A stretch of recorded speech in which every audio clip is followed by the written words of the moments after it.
Welcome. This is another episode of the Conversations on Peaceful Change, sponsored by the Global Research Network on Peaceful Change. Today we have Professor John Ikenberry. He is the Albert G. Milbank Professor of Politics and International Affairs at Princeton University. And Professor Ikenberry has, or is about to publish, a new book called A World Safe for Democracy, Liberal Internationalism and the Crises of Global Order.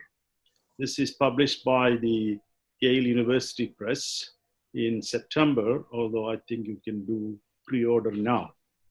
I was privileged to get a PDF copy he sent me early on. And I must say it is your magnum opus, John.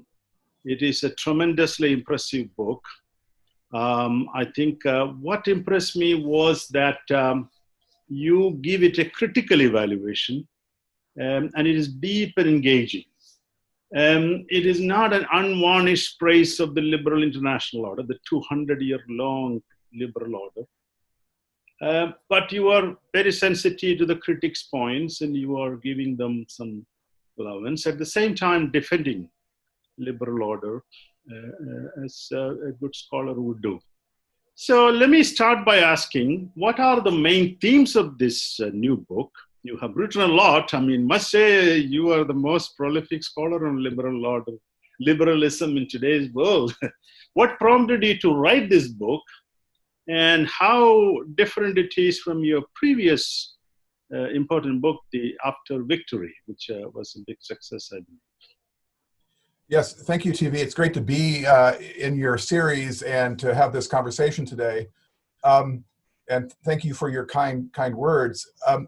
This book can be seen as kind of a trilogy of my last books. After Victory, now almost 20 years ago, was a book on American, really a book on order building after major wars. And it was attempting to explain why states build the types of orders they do.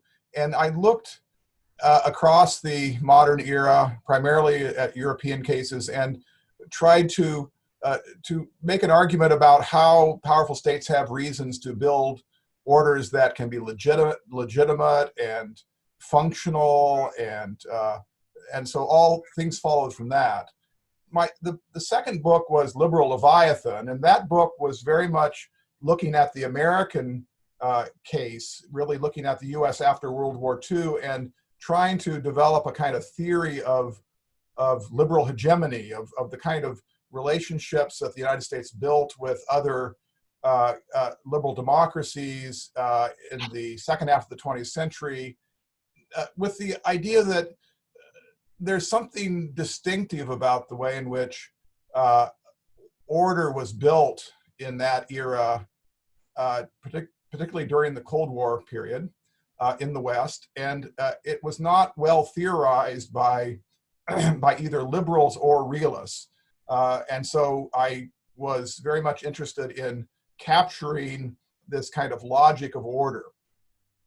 Now, the new book is looking, really pulling back and looking at not so much a particular historical era or particular political formation, but looking at a set of ideas as they have evolved over the last 200 years. So it's really the focus is different. It's on liberal internationalism as a tradition and how it has evolved over really 250 years, and how we can think about its impact, its varieties, how it has coped with the crises and turning points of the last 2 centuries.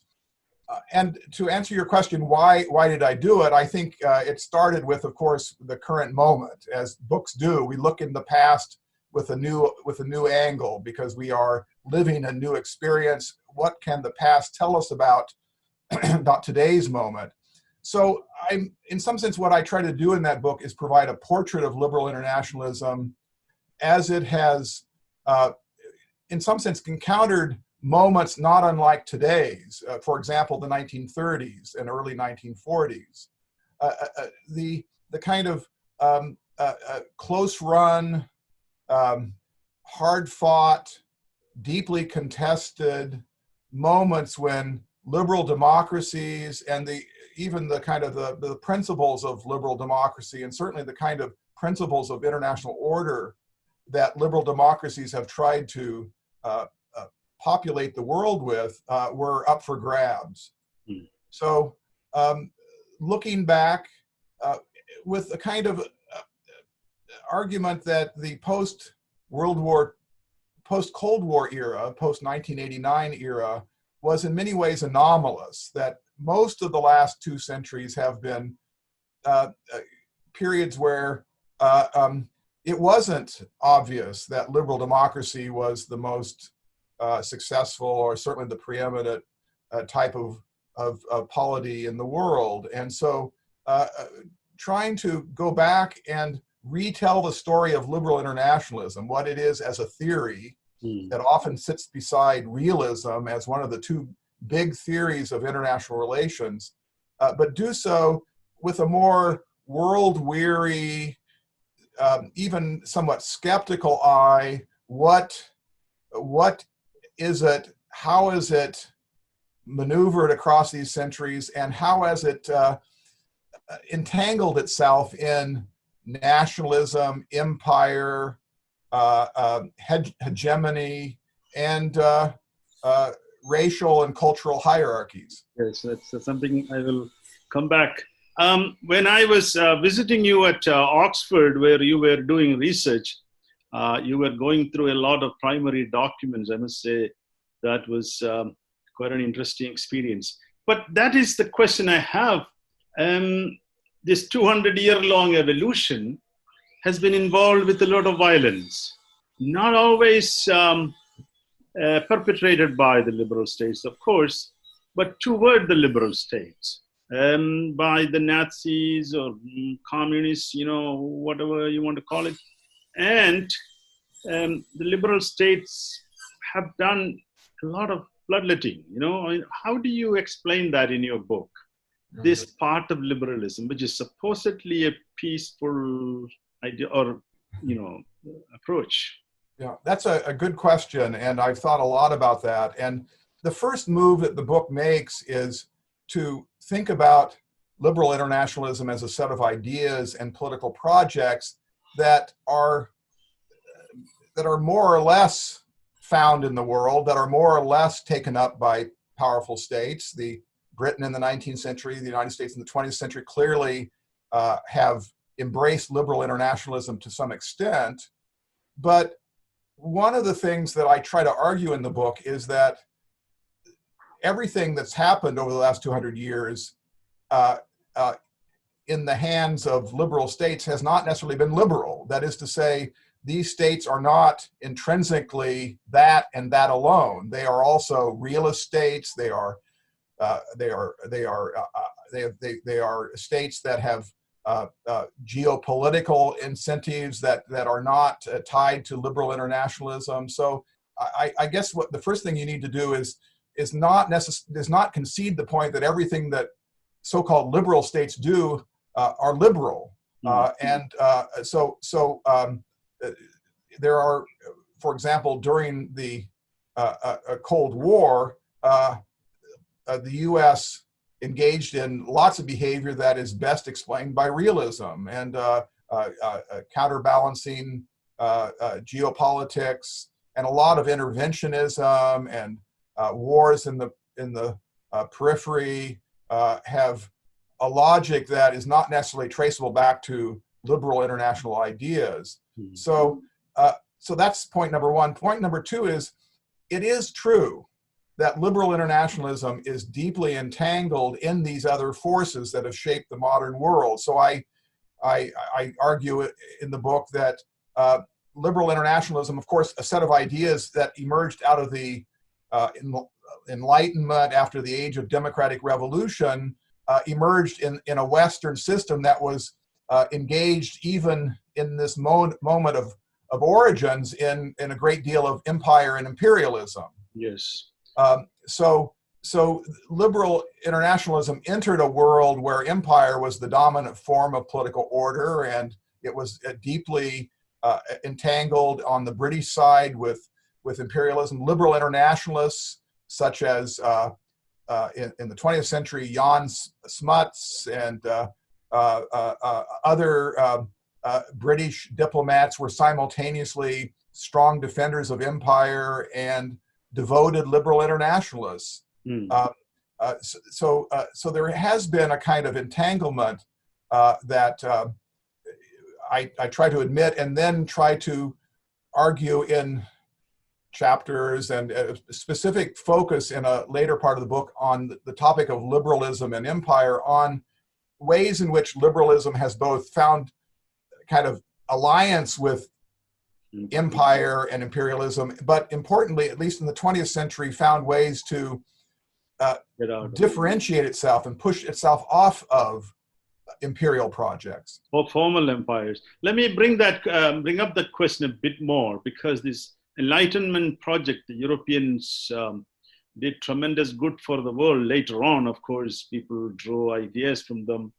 But at the same time, the Enlightenment was a very racist project. I mean, they had the understanding that Europeans are the epitome of civilization. The rest are, depending on the color of the person, it goes down in the system of hierarchy. And how did the liberals justify that? And there is a discussion in your paper that there is social Darwinism coming in this period as well.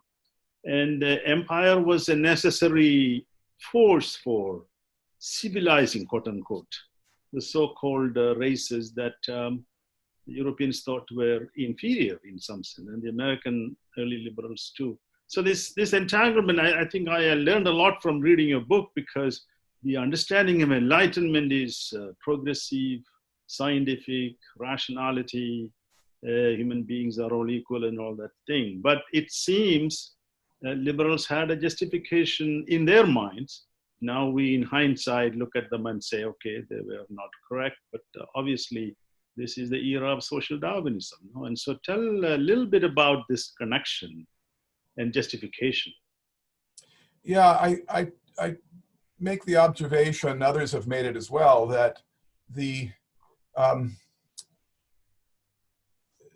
19th century liberals, you think of John Stuart Mill as a kind of epitome of this position, had this kind of view that there were vanguards and laggards, that there were enlightened societies which were mature and capable of certain kinds of sustaining certain kind of political orders, and others that were not yet there. So there's a sense that empire is not a permanent reality, but something that is kind of there because of deeper asymmetries and hierarchies that themselves evolve as modernity itself evolves. So some liberals were able to presumably sleep at night because they thought that they were involved in as Mill himself argued, a kind of process of galvanizing a global process of development and modernization,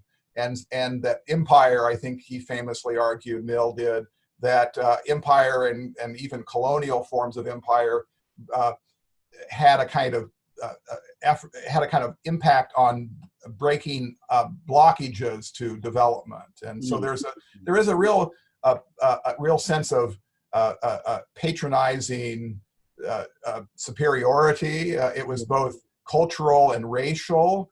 In the 19th century, Darwinism, of course, is involved inside of the West in this kind of rise of what some people called scientific racism. This almost a kind of construction of race and the differentiation of race. So that became very tied up to what we might call the second wave of European empire. The first wave being the older colonial empire. So there is definitely internationalists who we now can label as kind of proto or early liberal internationalists were working within those imaginaries that are deeply racist, deeply hierarchical. Some, like Mill, arguing that there would be a kind of evolution towards of all societies in a direction that would bring them all closer to what these theorists, these liberal theorists, thought were ideal polities. But that, in a sense, was a way of legitimating asymmetries and creating complicity with those hierarchical systems. Yes. So yeah, I think that's very much me, inside of the tradition. Yeah. So let me bring you to the United States, which is quite fascinating. The liberals underwent a lot of changes from Woodrow Wilson to Roosevelt. That story is fascinating. And tell us a little bit about this Woodrow Wilson saga, because today he is in the news in your own school. It's a big news. I understand the school changed its name. Woodrow Wilson's contributions, the 14 points, League of Nations, whatnot, self-determination, but he was an utter racist in many ways. I mean, I hate to use the word, but he contributed a lot. And what was his justification for? Domestically, he had a lot of racist ideas. Internationally, too. He wasn't for self-determination for the colonies, but for the states of the declining European empires. What was this idea that Wilson was trying to propagate? Although I must say, and you rightly point out in the book, that the national liberation movements, including India, took up this Wilsonian self-determination and made use of it later on. But initially, it was not meant for these colonies of British Empire in particular. Yeah, I think Wilson is in some ways the poster child of how liberals and liberalism failed to, and with grievous consequences, failed to recognize and act upon racism in their societies. He was very much kind of in two worlds. He was to some extent in a world of liberalism that it ties itself to these universal principles, the preamble of the Declaration of Independence: all men are created equal. The Lincoln second founding: of the people, for the people, by the people. So liberals, and Wilson among them buying into these kind of universalisms that in some sense are cutting against racial hierarchies, political hierarchies of various sorts, but never fully taking those ideals to their logical conclusion. So Wilson was very much a crusty old Southern politician who brought with him his racist ideas that were not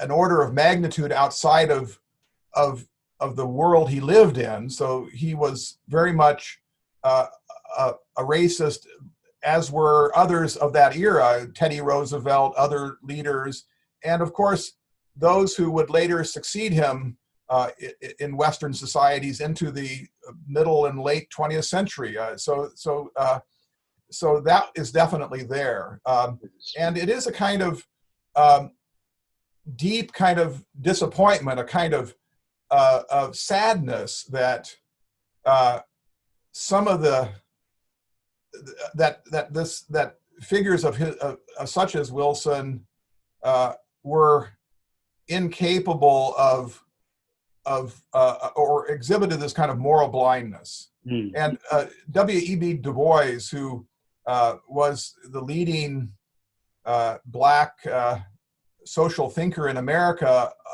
during this era, voted for Wilson in 1912, sought to enlist Wilson, to inspire Wilson. Wilson never really came came to the point where he could realize that he was operating with these older retrogressive views. Du Bois came to Paris for the peace conference, again seeking a meeting with Wilson, seeking to put the scourge of racism on the agenda for the Versailles settlement. Again, Wilson never met him. And so there's a kind of sense of sadness that he could say these great things. He could inspire us with the 14 points. He could be the first global leader of a major state to argue that the norm of self-determination should be embedded in the international order, who elevated democracy as a global norm, yes, but who ultimately and tragically was less than enlightened in these other ways. Yes. And that brings to Franklin D. Roosevelt. You are much kinder to him, as most of the world is, because he's probably the one who broke the empires in terms of this Western liberal idea that the empires aren't all that good. You had Germany and Japan, two of the most sophisticated, Japan, of course, westernized, imperial powers doing exactly against everything that liberalism stood for. And post-war settlement, post-World War II settlement should include these colonies or non-independent states, and that the European empire should disband, which is not very well known. You know, people somehow think, I mean, I come from India and the understanding is Gandhi got us independence, but this self-determination that the United States supported should be applauded to some extent. Doesn't mean it was genuine later on in some instances, but what do you think of Franklin D. Roosevelt's contribution? And that connection you make to Germany and Japan is quite interesting, I thought. Yes, one of the arguments in my book is that the liberal international tradition should be rethought, and the center of gravity moves really to the 30s and 40s and away from Wilson. That Roosevelt really was, more so than Wilson, was the embodied this newer, more I would say more enlightened liberal internationalism. So Roosevelt was a Wilsonian. He worked in the Wilson's cabinet as in the Naval Department. And in the 20s, he gave speeches around the country as a promising politician on sort of how the world might learn lessons from the failure of the League of Nations, the failure of the United States to join the League. But I think the most critical move was Roosevelt's the New Deal and the kind of domestic experimentation that led to a kind of search for a middle ground between what was emerging in some countries, fascist and totalitarian responses to the Great Depression and the kind of collapse of the world economy, and kind of 19th century market society that clearly wasn't functioning. So there was a kind of experimental, pragmatic notion that was tied to a kind of an evolving notion that liberal democracies should do more, that they should be providing security, not just national security, which was a term that was also being invented at the time, but economic security, social security. So this notion of what you needed in a world order was evolving, that it needed to be more than simply international law and collective security. There needed to be a more comprehensive international order that would allow liberal democracies to have, and governments of liberal democracies to have capacities to perform at a higher level and provide security in these new ways. Yes. And then this one other little thing was the ideological competition in the 1930s was itself a stimulant. The fact that the new order that was being articulated by propagandists in Nazi Germany, and that the Soviet Union was itself putting forward to the world that it had a kind of model of how to deal with the travails of modernity and the crises of the 1930s. So there was a kind of ideologicalization of the struggle for finding solutions to problems of industrial society that elevated the liberal democratic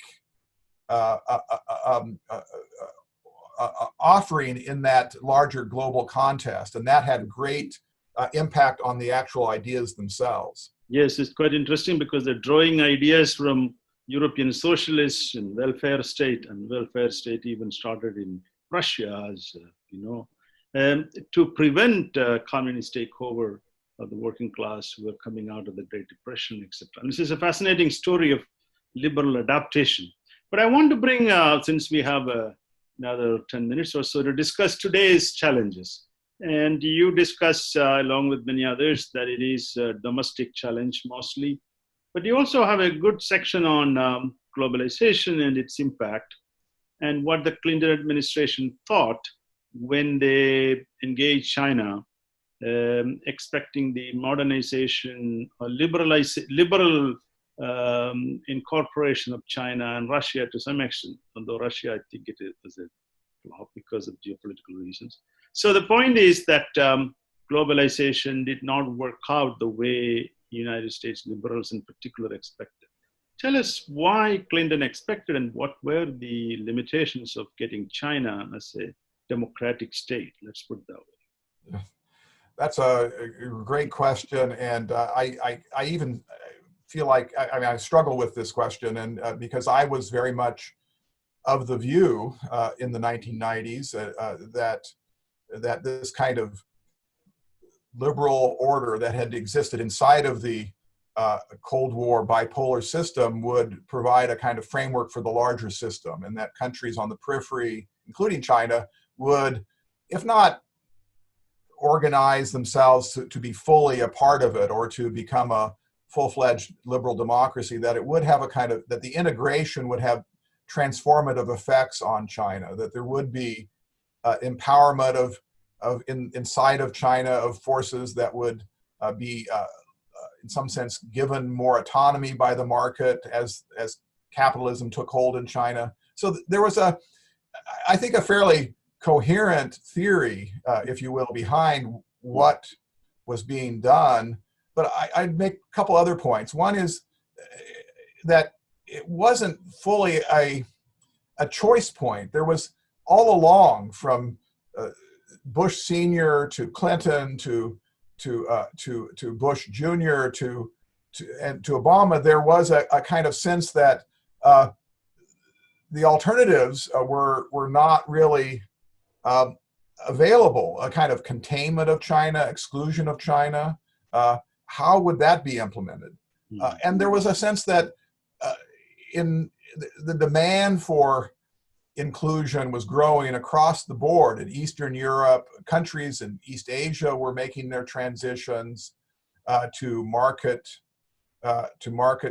strategies of development and making democratic transitions. So the kind of system mobilizing in this direction was not simply orchestrated by Washington or by London or Paris. It was a kind of global process that was involved pushing and pulling, and the absence of an alternative model that states could attach themselves to. So all that being said, I'm not sure that if you run the tape back, that there was a kind of moment when a kind of mistake was made. There were bets that were placed that were not unreasonable, and I think it's fair to say that it's not entirely clear that the alternative, which is to say a fully contained blockade against China that would have begun in the 1990s, would lead to a better world that we would be living in. Would we really be better off? Would China be behaving? How would China be behaving?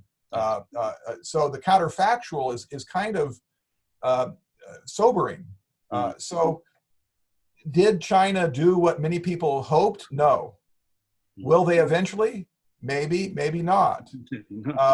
But it is true that liberals like myself do have to kind of think back and rethink some of the broad arguments, because we are surprised in many ways. And President Xi is clearly taking China in a direction that is away from liberal order. But using a lot of liberal instruments, WTO, international institutions, and the trade and technology that the Western states have helped China.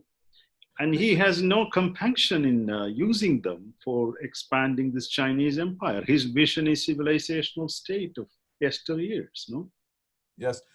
What the argument I make in the book, and it's foreshadowed in this foreign affairs article that came out in the current issue, that what happened was the club-like nature of liberal order, which was like a club, a sense that you're inside or you're outside. And if you're inside, you have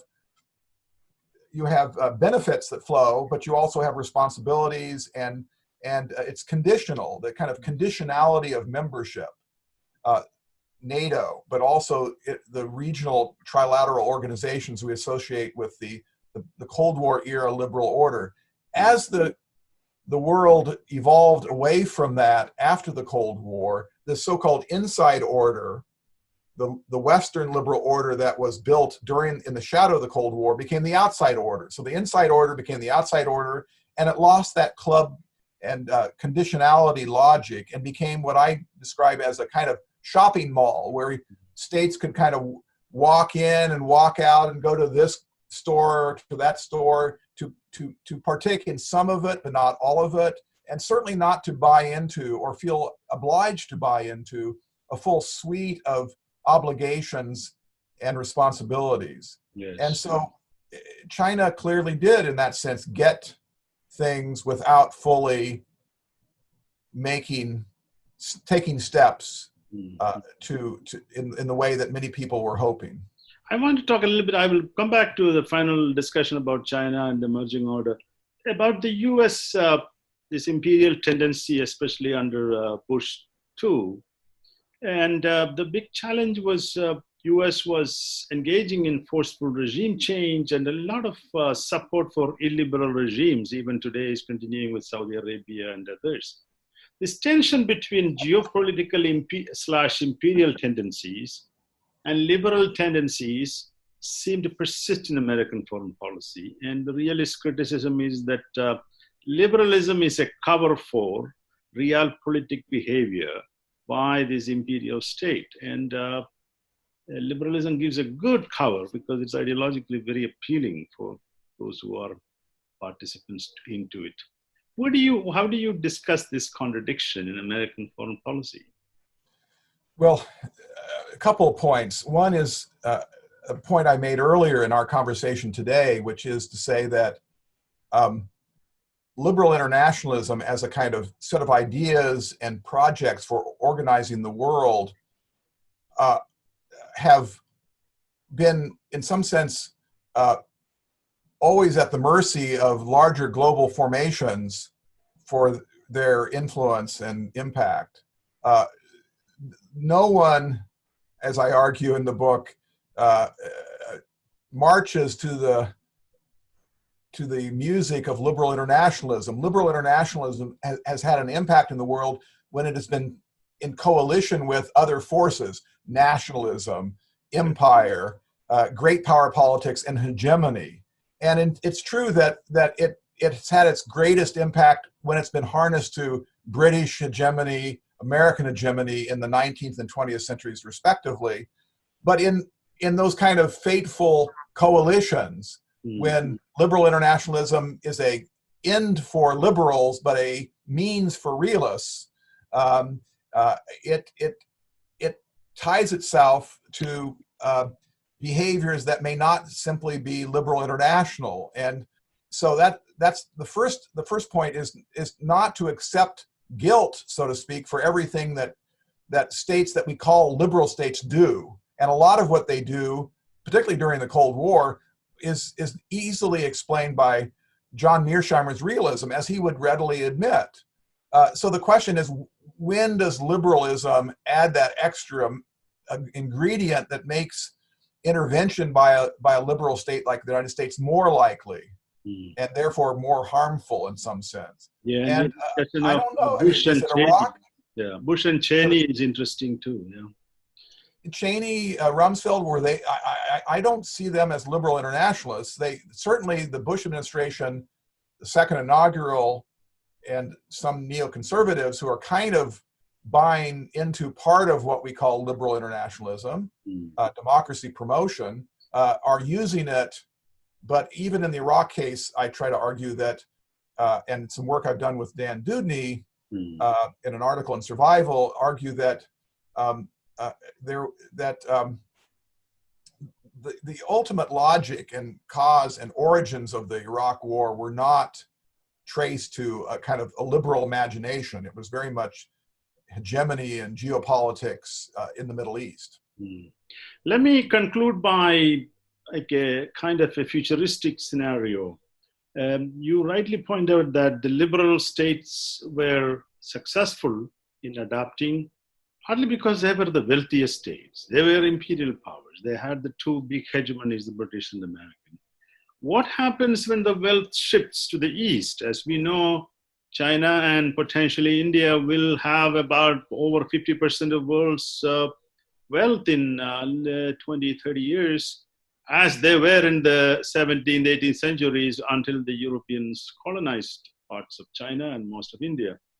And the question is, and the liberals also had the best technology of war and defensive as deterrent systems. And defense, and the other big challenge is demographic, because the Western countries don't have sufficient population. It's basically, unless you have a good immigration strategy, your population declining. And so what is the prognosis? Because on the one hand, humans want freedom and prosperity. Among all the systems, liberalism is the one that offers, despite all its blemishes. The other systems offer some, but not the freedom that humans want, China in particular today. So liberals ended up in wars and conflicts and winning all the time, or almost all the time. And what happens when this transformation takes place? A bit like the collapse of the Eastern Roman Empire and the arrival of the Ottomans to Turkey, and the transformation that we didn't expect to happen. 1,000 years of Eastern Roman Empire and the Byzantines, and then goes that away, and then comes this extraordinary challenge to world order. So what do you think? I mean, I know it's a big question, but this transformation and whether liberals can adapt, whether some form of liberalism will persist despite this Chinese or other authoritarian populist onslaught, which we didn't talk much about, but clearly that's a challenge to globalization, liberalism. How will liberal order persist, or will it go down in the ash heap of history as other isms did in the past? Yes, that is the great question, and it goes to the most basic kind of world historical questions about world development, about the Enlightenment, about the freedom agenda, about modernity and the fate of liberal modernity. And it's at the core, it's really that old classic question: is liberal modernity a kind of universal logic that anybody anywhere can embrace, and it happened to emerge in the West, but it could have emerged elsewhere, and it's not simply tied to history or geography or culture? Or is there 100 years from now, looking back, will kind of reasonable theorists argue that, well, now we know, and that this liberal democratic era was very much tied to the power of the West, and that it lost its way when that power declined? So those, we don't know. We're kind of trying to figure this out.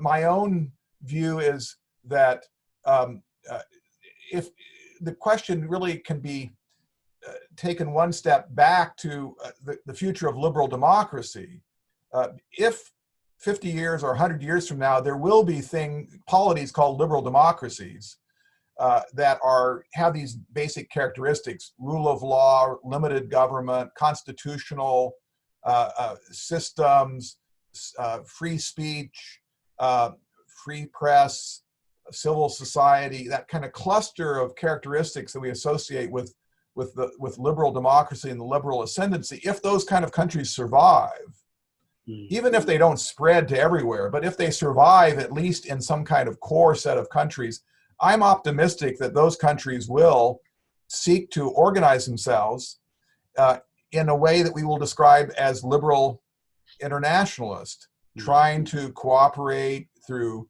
cooperative security, multilateral institutions, creating the conditions that will make liberal democracy safe.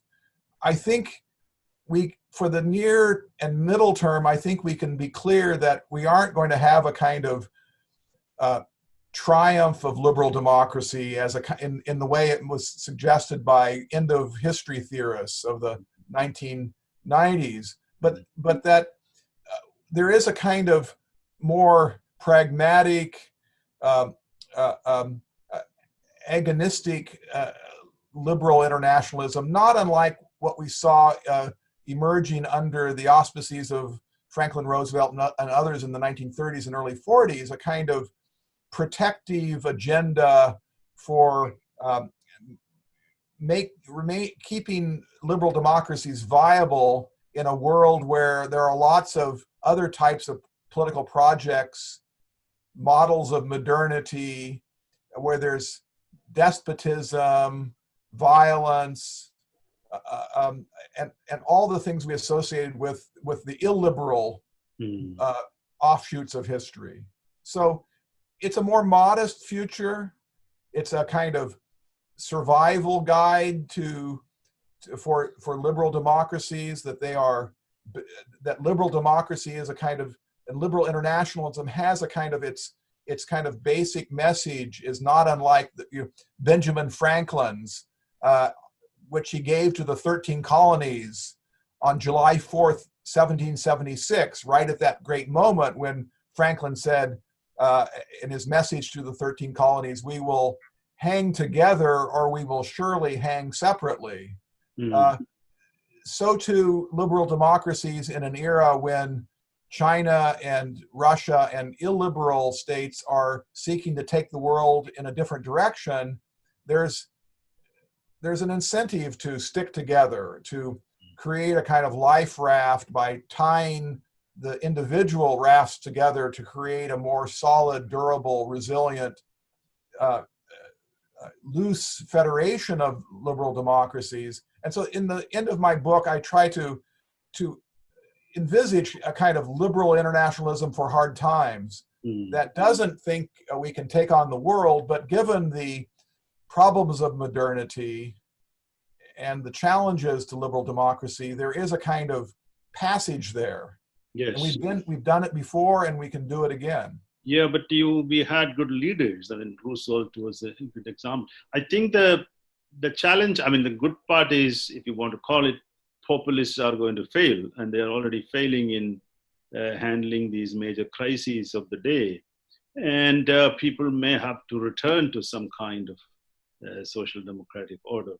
There are obviously challenges, the technology of control that states will have, and human beings can be, like the 1984, the novel that talks about this controlling. But at the same time, there's the two tendencies definitely are going to work in tandem for emerging order. So John, thank you so much. I must say that I think we covered quite a bit, but the book is, once again, I encourage anyone who wants to get a balanced understanding of international order, liberal order, because it's very polemical. There's a lot of for and against, and people equate liberalism with neoliberalism, which I think is an offshoot, but not the only thing.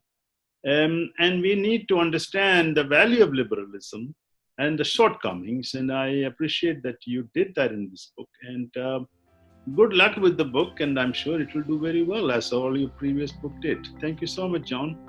Thank you, TV. It's wonderful to be with you.